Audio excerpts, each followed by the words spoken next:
जय श्री कृष्ण एवरीवन, कैसे हैं आप सब लोग। आई होप आप सब बहुत ही अच्छे होंगे। तो आज सीए फाउंडेशन का रिजल्ट आया और आज का दिन ना हमेशा से क्या होता है कि बहुत ही मिक्स्ड इमोशंस वाला दिन होता है, जहाँ पे कुछ बच्चों के मैसेज आ रखे होते हैं कि सर हमारा हो गया, है ना, सेलिब्रेशन का माहौल होता है। वहीं पे बहुत सारे बच्चे ऐसे भी होते हैं जिनका एग्ज़ाम क्लियर नहीं हुआ होता है। आप देख सकते हो कि रिज़ल्ट अराउंड 19.5 19.2% है, मतलब मोर देन 80% स्टूडेंट्स ऐसे हैं जिनका एग्ज़ाम क्लियर नहीं हुआ। एंड आई गेस वही बच्चे इस वीडियो को देख रहे हैं। इन केस अगर आप उन 80% में हो तो प्लीज़ इस वीडियो को ध्यान से देखना, ठीक है। ट्रस्ट मी, बहुत आपको एक गाइडेंस मिल जाएगा। आपको नेक्स्ट 2 मंथ्स में क्या करना है, नेक्स्ट अटेम्प्ट के लिए क्या करना है, आपको एक प्रॉपर स्ट्रैटेजी दे के जाऊँगा। सिर्फ मैं हवा वाली बातें मोटिवेशन देने नहीं आया।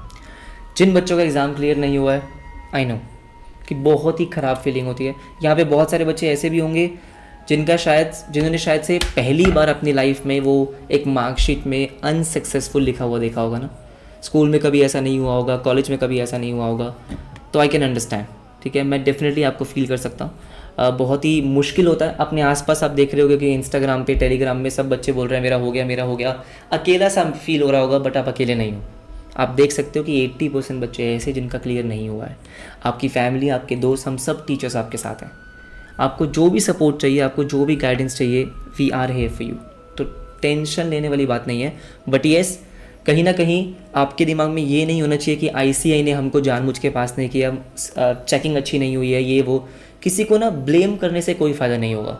At the end of the day ये रिज़ल्ट आपका है, लाइफ आपकी है, राइट। सीए करने का डिसीजन आपका है। तो ये जो आपका रिज़ल्ट है ये हमको एक्सेप्ट करना होगा। इट्स वेरी वेरी इंपॉर्टेंट कि हम इस बात को एक्सेप्ट करें कि हाँ, कहीं ना कहीं हमसे कुछ ना कुछ कमी तो रही है, जो हम इन जो 21,000 स्टूडेंट्स ने क्लियर किया है इसमें इस बार नहीं आ पाए। पहली बात तो मैं आपको बता दूं, अगर इस बार क्लियर नहीं हुआ है तो आप अपने आप को बिल्कुल भी सेल्फ डाउट में मत लेके जाना कि हमसे हो सकता है या नहीं हो सकता। डेफिनेटली हो सकता है, ठीक है। अगर इनका हुआ है तो आपका भी हो सकता है। थोड़ी सी ज़्यादा मेहनत करनी होगी, थोड़ा सा हमको प्रॉपर्ली मेहनत भी थोड़ी सी सही डायरेक्शन में करनी होगी। बहुत सारे बच्चे ऐसे होते हैं जो बोलते हैं कि सबने बहुत मेहनत करी है, बट शायद सही से मेहनत नहीं करी है। वहीं पे हम कहीं ना कहीं हम टीचर्स आपको थोड़ा सा गाइड करेंगे कि अब नेक्स्ट अटेम्प्ट के लिए आपको क्या करना है। लेकिन इट्स वेरी वेरी इंपॉर्टेंट कि आप इस रिज़ल्ट को एक्सेप्ट करो कि हाँ यार, अब रीज़न कुछ भी हो सकता है ना, राइट। हो सकता है आपने सिलेबस कंप्लीट ना किया हो, सिलेबस हुआ नहीं है, टीचर्स, हो सकता है आपको टीचर से उतना कनेक्ट नहीं हुआ, आपको समझ में नहीं आया, रिविजन्स नहीं हुई है, हेल्थ रीजन्स हैं, फैमिली इश्यूज़ हैं, any XYZ reason, it's okay. नहीं हुआ कोई बात नहीं। सीए की जर्नी में दोस्त, ये जो आप देख रहे हो ना कि आज हो रहा है, बहुत सारे बच्चे ऐसे होते हैं जिनका फाउंडेशन नहीं हुआ लेकिन इंटर फाइनल फर्स्ट अटैम्प्ट में हो रहा है, ऑल इंडिया रैंक तक आ रही है। तो ये सीए की जर्नी बहुत लंबी है, राइट। आप बिल्कुल ऐसा मत सोचो। बहुत सारे बच्चे अपने आप को अपने दोस्तों से कंपेयर कर रहे होंगे कि यार मेरे दोस्तों का हो गया। कोई बात नहीं, इस बात को एक्सेप्ट करो कि शायद कुछ चीज़ें ऐसी थी जो उसने ठीक करी और मुझसे वो नहीं हो पाई, नेक्स्ट अटेम्प्ट में हो जाएगी। तो जो वो जेलेसी वाली फीलिंग है, कोई फ़ायदा नहीं है उसका, राइट। और जैसे मैंने कहा कि जर्नी बहुत बड़ी है। फाउंडेशन में नहीं हो रहा है, इंटर में किसी का हो रहा है, इंटर में नहीं हो रहा, फाइनल में हो रहा है, तो ये आप अपने दिमाग से बिल्कुल निकाल दो कि मेरा दोस्त मुझसे आगे निकल गया है। सबकी अपनी जर्नी है, राइट। किसी को किसी से कंपेयर करोगे कोई यूज़ ही नहीं है ना, कोई रेस थोड़ी चल रही है। किसी का अभी हो रहा है, किसी का नेक्स्ट अटेम्प्ट में हो रहा है, इट्स ओके। थोड़ी सी और मेहनत करेंगे। तो इट्स वेरी वेरी इंपॉर्टेंट कि आप उसको एक्सेप्ट करो, क्योंकि जब तक आप एक्सेप्ट नहीं करोगे तब तक इम्प्रूव कैसे करोगे। तो हमको एक्सेप्ट करना बहुत ज़रूरी है कि ठीक है, इस बार शायद जो रिक्वायरमेंट थी, है ना, एग्ज़ाम्स को क्लियर करने के लिए जो मुझे करना था, रिक्वायर्ड था, वो शायद कहीं ना कहीं मुझसे नहीं हो पाया। एंड इट्स एब्सोल्युटली फाइन, होता है, राइट। पहला आपका प्रोफेशनल एग्ज़ाम था, 12th से थोड़ा अलग होता है, प्रिपरेशन का तरीका थोड़ा सा अलग होता है, तो हो सकता है थोड़ा बहुत ऊपर नीचे हो गया हो। आप खुद सोचो, इनकेस कोई बच्चा ऐसा है जिनके 180 170 190 मार्क्स है, तो बेटा आप में और जिनके 200 मार्क्स आए हैं कुछ ज़्यादा डिफरेंस नहीं है, राइट। तो अपने आप को सेल्फ डाउट में मत लेके जाओ कि यार मुझसे नहीं हुआ, हो जाएगा। लेकिन इस बार नहीं हुआ, कहीं ना कहीं प्रिपरेशन में कुछ कमी है जो भी हम पूरा करेंगे। नेक्स्ट 2 मंथ्स की मैं आपको प्रॉपर स्ट्रैटेजी दे के जाऊँगा, प्रॉपर प्लान दे के जाऊँगा किस तरीके से करना है। लेकिन इट्स वेरी इंपॉर्टेंट कि आप उसको एक्सेप्ट करो। कमेंट सेक्शन में लिखना कि हाँ मुझसे मिस्टेक्स हुई हैं, और मेरी मिस्टेक्स ये थी, शायद मेरे से रिवीजन नहीं हुई, मैंने 2 से 3 बार रिवाइज़ नहीं किया, मैंने स्टडी मेट पे फोकस नहीं किया, मैं यहाँ वहाँ भटकता रहा, मैंने एक टीचर पे ट्रस्ट नहीं किया, कुछ भी हो सकता है, मैंने राइटिंग प्रैक्टिस नहीं करी। तो ये देखो, मैं आपको एक सिंपल सा अप्रोच बताऊँ। मेरे हिसाब से सीए फाउंडेशन को एग्ज़ाम क्लियर करने के लिए ना बहुत ही सिंपल स्ट्रैटेजी है कि जो आपका स्टडी मैट है, स्टडी मैट में जितने भी टॉपिक्स हैं वो आपको क्लियर होने चाहिए। क्लियर का मतलब है कि उनके कॉन्सेप्ट्स क्लियर होने चाहिए, क्योंकि अब जो सीए फाउंडेशन का एग्जाम्स हो रहे हैं ना दोस्त, उसमें आप 2-3 अटैम्प्ट के PYQs करके चले जाओगे, वन शॉट देख के जाओगे, मैराथन्स करके जाओगे। सब बच्चों का वैसे नहीं हो सकता है ना। बहुत सारे बच्चे मुझे बोलते हैं कि सर हमने वन शॉट से कर लिया। बेटा आपका 11th-12th का बेस स्ट्रांग होगा, लेकिन इसका मतलब ये नहीं है कि हर बच्चा वन शॉट देख के, हर बच्चा मैराथन लेक्चर देख के क्लियर कर सकता है। ये एक बहुत बड़ी मिस्टेक है, मैं आपको बता रहा हूँ। क्यों आप यूट्यूब पे देखते हो, बहुत सारे बच्चे कमेंट करते हैं कि सर हमने आपका वन शॉट देखा, हमारे 270 मार्क्स आ गए, हमारा क्लियर हो गया। बेटा उसका 11th-12th में बेस स्ट्रांग था, इसलिए उसका वन शॉट से हो गया। तो आप, इसका मतलब ये नहीं है ना कि हर बच्चा उस वन शॉट से देख के क्लियर हो जाएगा। तो आपको अपना पता होना चाहिए। जैसे मैंने बोला कि स्टडी मैट के जितने भी कॉन्सेप्ट्स हैं, क्या वो कॉन्सेप्ट्स आपको बहुत अच्छे से आते हैं, है ना, ये आपको पता होना चाहिए। उसके बाद अगर आपके कॉन्सेप्ट्स क्लियर हो गए हैं, देन उसके बाद हमें ये देखना होता है कि भाई क्या मैंने 2 से 3 बार उसको रिवाइज कर लिया है, क्योंकि याद कैसे रहेगा। अगर याद करना है, ठीक है, उसको अपने दिमाग में फिट करना है, तो कैसे याद करेंगे उसको। तो इट्स वेरी वेरी इंपॉर्टेंट कि आप उसको ध्यान से देखो कि भाई मुझसे क्या मिस्टेक हुई है। उसके बाद उसको एनालाइज करना है कि भाई ठीक है ये मेरी मिस्टेक्स है, अब उसको इम्प्रूव करेंगे, राइट। अब एक चीज़ जो मुझे डिस्कस करनी है, बहुत सारे बच्चे अभी इस कन्फ्यूजन में है कि सर हमको मई अटैम्प्ट देना है या सितंबर अटैम्प्ट देना है।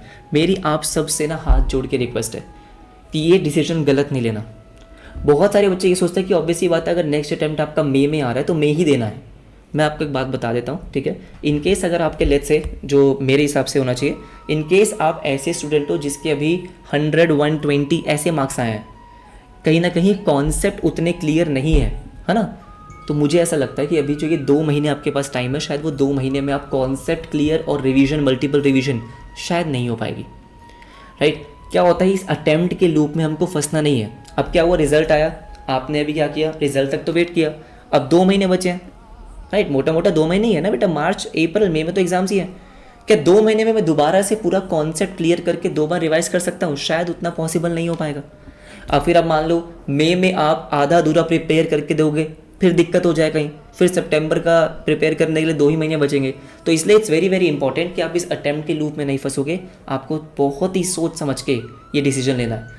किसी दूसरे को मत देखो ना, आप किसी दूसरे को मत देखो कि उसका हो गया, कि उस भाई उसने जैन में निकाल दिया, मुझे मई में निकालना ही है। आप अपने आप को देखो, आपकी खुद की जर्नी है। अगर आपको लगता है कि यस भाई मैं आराम से 2 महीने में कर सकता हूँ, मेरे कॉन्सेप्ट एक आधे सब्जेक्ट का ही वीक है, तो आप आराम से मई में जाओ, ठीक है। लेकिन आपको पता है कि आपके 120 मार्क्स हैं, अकाउंट्स में 20 मार्क्स आए हैं, 30 मार्क्स आए हैं, लॉ में 20-30 है, तो बेटा इसका मतलब आपको प्रॉपर रेगुलर लेक्चर्स की रिक्वायरमेंट है। आपको पूरा कॉन्सेप्ट समझना है, उसको बाद 2 बार रिवाइज करना है। आप कैसे करोगे मई में? फिर फंस जाओगे आप अटेम्प्ट के लूप में। तो इसलिए इट्स इंपॉर्टेंट कि आप डिसीजन को ध्यान से लो। तो मेरे हिसाब से अगर आपके किसी सब्जेक्ट्स में, मान लो 2 सब्जेक्ट्स में 40 से कम मार्क्स हैं, आपको लग रहा है आपके सब्जेक्ट्स के, लॉ के, अकाउंट्स के कॉन्सेप्ट क्लियर नहीं है, तो मेरी आपसे रिक्वेस्ट है कि प्लीज़ डिसीजन सही लेना, गो फॉर सितंबर। आप रेगुलर लेक्चर्स लो। मैं पहली बात तो इस वीडियो में किसी भी कोर्स का प्रमोशन नहीं करने वाला हूँ, ठीक है। मैं आपको प्रॉपरली गाइड करूँगा, ठीक है, जो आपके लिए सही है। तो अगर लेट्स से आप सितंबर 26 में डिसाइड कर रहे हो, go for detail lectures. Detail किसी भी टीचर का जिनका आपको समझ में आता है, ठीक है। हमारा लाइव लेक्चर स्टार्ट हो रहा है, उसमें एनरोल कर सकते हो। किसी और टीचर का समझ में आता है, वहाँ पे जाओ, लेकिन रेगुलर डिटेल लेक्चर्स में जाओ। कोई फास्ट ट्रैक वगैरह में मत जाओ, प्रॉपर लेक्चर्स करो, ठीक है। वन शॉट पे नहीं, वन शॉट होता है बेटा रिवीजन के लिए। जब आपने सिलेबस पूरा का पूरा कर लिया, उसके बाद आप वन शॉट देखते हो कि हाँ मुझे रिवाइज करना है, तो डिटेल क्लासेस प्लस उसके रिविजन्स आपको इस तरीके से करना है, राइट। उसके बाद अगर मैं बात करता हूँ आपके 150 से ऊपर है, ऑलमोस्ट 170-180 मार्क्स आ रखे हैं, देन ऑब्वियसली बात है आपको मई में ही जाना है। आपको पता है कि एक आधे सब्जेक्ट में ऊपर नीचे में हो रखा है, तो ऑब्वियसली बात है आपको मई में जाना है। किसी सब्जेक्ट में आपको लगता है कि भाई आपके 40 से कम आए हैं, आप उस सब्जेक्ट का क्लास ले लो। एग्जाम ओरिएंटेड बैच हमारा चलता है, अब वो ले सकते हो कहीं से भी। मतलब आपको अपने हिसाब से डिसाइड करना है कि अगर आपको लगता है का एक सब्जेक्ट वीक है, देन उस सब्जेक्ट को प्रॉपर्ली स्ट्रॉन्ग करो। ऑब्वियसली बात है मई 26 में जाएंगे। अगेन पहले सोचो कि भाई क्या गलती हुई है, उस पर वर्क करना है। किसी एक सब्जेक्ट में मार्क्स कम आए हैं, तो फिर उससे क्या करना होगा सर, उससे स्ट्रॉन्ग करना होगा, राइट। उसको मल्टीपल रिवीजन की रिक्वायरमेंट होगी। लेकिन एक चीज़ का ध्यान रखना, जैसे मैंने बोला कि सीए फाउंडेशन को क्लियर करने के लिए सिंपल सा प्रोसेस है। स्टडी मैट अच्छे से समझ में आई है, उसके बाद उसको 2 से 3 बार रिवाइज कर लिया, बस, फॉर ऑल द सब्जेक्ट्स। आप बात समझ रहे हो? रिविजन्स के लिए वन शॉट वगैरह देख सकते हो। मैं आपको, जो बच्चे मई 26 के लिए अपीयर होने वाले हैं, बेटा मैं आपको डे वाइज प्लानर दूंगा कि आपको सिलेबस किस तरीके से रिवाइज करना है, ठीक है। ये मैं आपको टेलीग्राम पे शेयर कर दूंगा, मैंने बनाया। अकाउंट्स और इकोनॉमिक्स के लिए आकाश सर ने भी मैथ्स के लिए बनाया हुआ, वो भी शेयर कर देंगे। अर्जुन सर लॉ के लिए शेयर कर देंगे।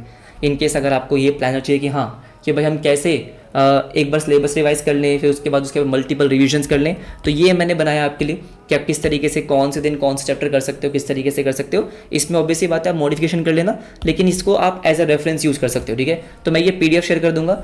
एक बात और, जो बच्चे अभी मान लो किसी बच्चे के 40 से कम मार्क्स आए हैं और उनको लग रहा है मई में कैसे होगा, तो बेटा मैंने आपको आपके स्क्रीन पे आपको दिख रहा होगा एज एन एग्जाम्पल, अभी कुछ बच्चों ने मेरे पास रिजल्ट शेयर करें।